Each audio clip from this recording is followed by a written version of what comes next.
out there in that weather and all these hours to get in here today. As Stephen Miller said, we have 20 hours until our long national nightmare is over. We're almost there. By the way, Stephen Miller, if you like what Trump did at the border, you have that guy to thank in large part. That's the guy. He's the magic behind the man. And he's back, thank God. Him and Tom Homan together. Oh. The goodness, Scott Pressler, good to see you. The goodness that is about to rain down on us after Trump is inaugurated tomorrow is already starting, and I've got to tell you, I am so pumped up about it. Things are already happening in anticipation of Trump being sworn in, like Facebook and McDonald's getting rid of their DEI programs. Good for you, McDonald's workers. Looking at you, Kamala Harris. Really? No, not really. Wasn't true. You got universities from University of Michigan to North Carolina to all the public universities in Iowa, all the public universities in Texas getting rid of DEI. You have got, yes, you've got a bill that passed the House this week, the Protection of Women and Girls in Sports Act. Yes. Now, it passed once before, but this time we control the Senate. We have a much better shot. Still have to get 60 votes to get a vote. We're looking good. You've got a judge who struck down Joe Biden's disgusting changes to Title IX, which has been stopped in its tracks, and it will be killed entirely, those changes, as soon as Trump gets in there. Have no doubt whatsoever. Good things are happening all around the country. Pete Hegseth was testifying this week that military recruiting is already going up in anticipation of their new commander-in-chief. The deal in Gaza, right before Trump takes office, as he said, if it's not done by the time I get there, all hell is going to break loose. The goodness just keeps on coming. I woke up this morning, I was 2 inches taller, a pound thinner, and I had skin like Jennifer Lopez. That last one's not true. Okay, speaking of J-Lo, how happy are you that her candidate lost? It's so delightful. These Hollywood celebrities who get up there and try to tell us how to vote, really? I mean, like those celebrities who know nothing about anything. All J-Lo knows about what to do is to ruin marriages. She's an expert at that. Why does she have to try to ruin the country too?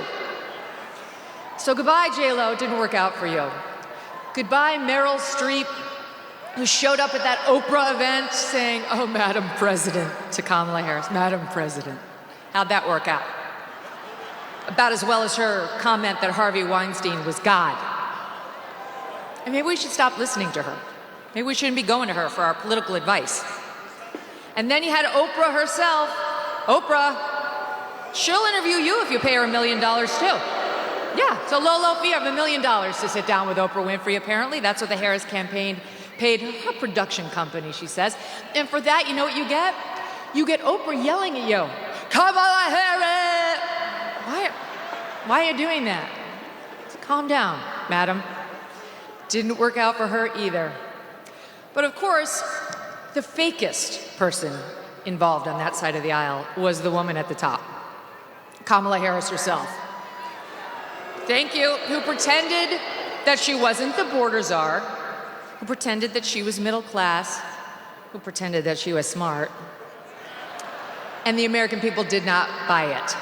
Every time you turned around, this woman was doing something faker than the last, right? Her fake Jamaican accent, her fake Eastern European accent, her fake Spanish accent.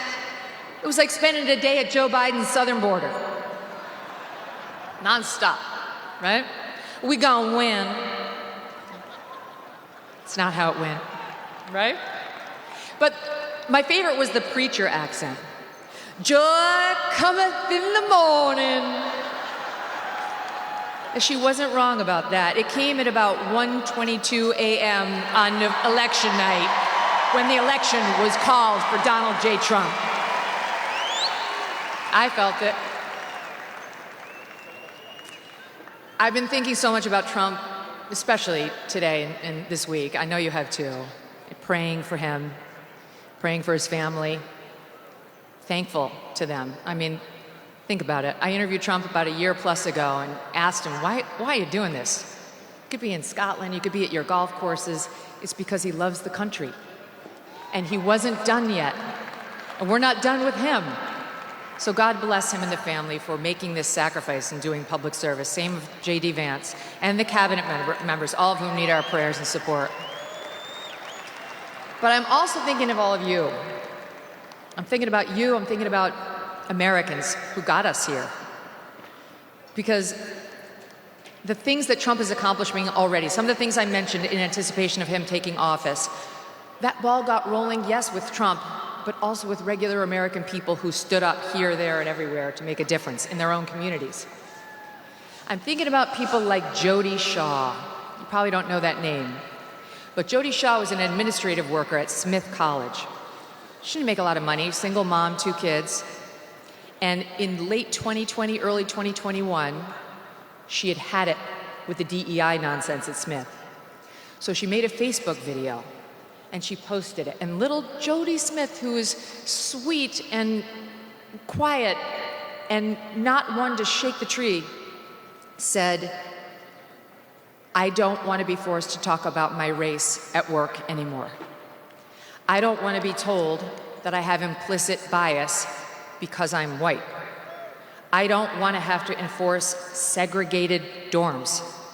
Please stop making me do this. And Smith unleashed holy hell on her. Smith, this super tolerant college, okay, made it, she alleged later, untenable for her to stay. She got forced out of her job.